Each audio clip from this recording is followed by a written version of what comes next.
Bueno, esta es una explicación de la tarea que hay que hacer a partir de la demo denominada grilla n por m. En esta demo lo que tienen es una función que lo que hace es construir una malla de triángulos a partir de parámetros de cantidad de filas y cantidad de columnas. Lo que están viendo ahora en pantalla es la versión simplificada de esta función, que solamente utiliza dos triángulos, seis vértices, y lo que genera siempre es lo mismo, siempre estos dos triángulos, no importa qué valor tenga la cantidad de filas y columnas. La idea es que ustedes modifiquen esa función para que realmente tenga en cuenta los parámetros y si uno cambia los valores de filas y columnas debería visualizar en estos bordes de cada triángulo, debería distinguir la cantidad de filas y columnas correspondientes a dicho parámetro. Bueno, vamos a ver el código de esta demo. Básicamente el proyecto, cuando lo abran, tiene varios archivos, hay varias cosas que ya están armadas, y lo que importa está en el archivo módulo geometría JS. Ahí separé la parte del código en la que ustedes deberían trabajar, el resto es código WebGL que bueno, ya hace lo esencial para que la aplicación funcione, lo pueden modificar si quieren, por supuesto, pero acá está la parte importante. Entonces, acá arriba dice básicamente cuál es la tarea. Ustedes en primer término tienen que modificar la función generar superficie, que es esta que está acá, y lo que tienen que hacer es básicamente modificar esta segunda parte, que es la que llena el index buffer. Antes que nada vamos a ver la primera parte, cómo funciona, para que más allá del ejercicio entiendan cuál es el patrón que sigue acá y por qué es conveniente hacerlo de esta forma. Yo lo que hice fue definir una función que lo que hace es barrer una superficie según el parámetro filas y columnas, y justamente no le puse el nombre de generar plano o generar esfera o generar cilindro porque sirve para cualquier tipo de superficie. Es una forma de crear un código reutilizable abstrayéndose de cuál es la superficie en cuestión. ¿Cómo hice esto? Bueno, hay un parámetro que se llama superficie, que es un objeto en realidad, que es el que realmente tiene la información de qué tipo de superficie es. Como vimos en los videos anteriores, cuando uno trabaja con superficies de barrido, en realidad no importa cuál es la superficie, el procedimiento para llenar el index buffer es siempre el mismo. Siempre vamos a trabajar con filas y columnas de una grilla. O sea que si uno reconoce eso, puede reutilizar un montón de código, o por lo menos no tiene que escribir código específico dependiendo del tipo de superficie. Y acá se ve eso. Justamente esta primera parte lo que hace es llenar el position buffer, el normal buffer, que si no lo mencioné en videos anteriores, la normal es un dato más que tienen los vértices, así como está el color o están las coordenadas de textura. La normal es justamente cuál es el vector normal a la superficie en ese vértice. Este atributo es fundamental para más adelante poder resolver los algoritmos de iluminación. Y no es el único atributo que tenemos que agregar, hay otros, como por ejemplo el vector tangente o el vector binormal. Por el momento no nos ocupamos de esos dos últimos, pero sí el vector normal.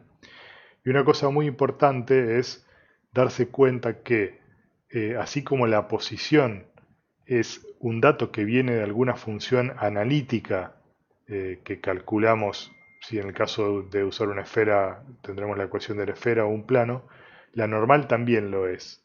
O sea, no se puede calcular la normal utilizando la información de los triángulos. Hay que separar entre lo que es la superficie ideal, en este caso la esfera representada por la ecuación de la esfera, y la versión discretizada de esa esfera, que son los triángulos. Son dos cosas totalmente distintas.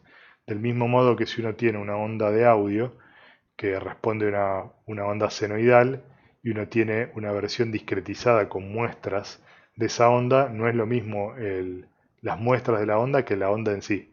Uno podría, digamos, con la descripción matemática, obviamente, mostrarla en forma con una precisión infinita, pero una vez que uno tiene las muestras, al reconstruir la información se pierde algo. Lo importante, el comentario este viene al caso de que un error muy común es cuando uno calcula las normales de una superficie, es suponer que lo normal es lo normal de los triángulos. Son dos cosas totalmente distintas. Si en este caso la superficie que estamos modelando es un plano, la normal va a ser constante, porque va a ser la misma normal para todo el plano. Pero si es una esfera, va a ser lo normal de la esfera o puede ser cualquier otro normal. Lo importante es reconocer que de esta forma de trabajar uno le pasa un objeto superficie y en este caso la superficie que estoy creando es un plano. Acá yo estoy haciendo que la superficie 3D es un plano de 3x3 de ancho y largo y estas funciones me devuelven para cualquier punto del plano cuál es la posición en el espacio de ese punto, cuál es su vector normal y cuáles son sus coordenadas de textura. Como pueden ver, es extremadamente simple porque es un plano, pero ustedes van a tener que después definir otros tipos de superficies más complejos en donde estos valores no van a ser constantes. Entonces, volviendo acá a la función que genera el buffer de posición de normales y UVs. Simplemente lo que hacemos es invocar a la función getPosición de la superficie en función de los parámetros U y V. Estos U y V son parámetros genéricos que podríamos pensar como dimensión horizontal o vertical, latitud, longitud, si fuera una esfera, pero en todos los casos estamos tratando con superficies que existen en tres dimensiones, pero que se pueden recorrer con dos ejes, ¿sí? Con un eje horizontal y un eje vertical. Entonces, tenemos la normal y tenemos las coordenadas V. Y si ustedes quieren definir otro tipo de superficie, lo único que tienen que hacer es crear un nuevo constructor y cambiar esta línea. Luego todo lo demás va a ser exactamente igual. De esta manera uno puede fácilmente crear nuevas primitivas, nuevas formas geométricas, sin tener que redefinir esta función, o mejor dicho, reusando toda esta función. La otra parte importante que tienen que modificar es el llenado del index buffer. Yo acá, a modo de ejemplo, simplemente puse 6 valores hardcodeados y estoy diciendo que el index buffer solo va a dibujar el triángulo formado por el vértice 0, 1 y 2 y 2, 1 y 3.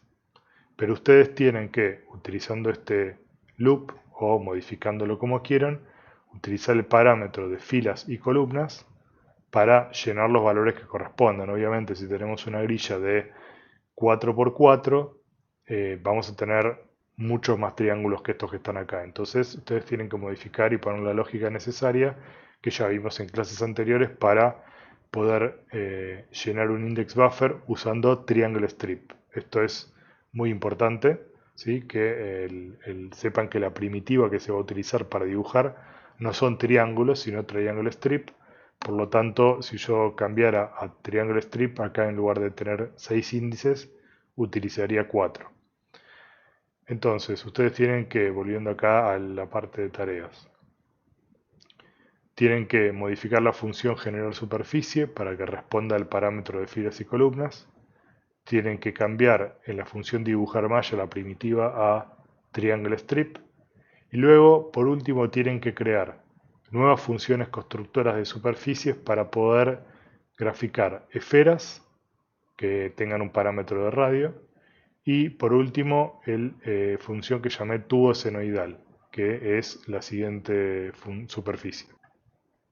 El tubo senoidal es una superficie similar a un cilindro, pero cuya pared sigue la forma de una onda senoidal. La idea es que ustedes le pasen como parámetro la amplitud y la longitud de onda, la altura del tubo y el radio. Y con eso deberían poder generar distintas variantes de esta forma.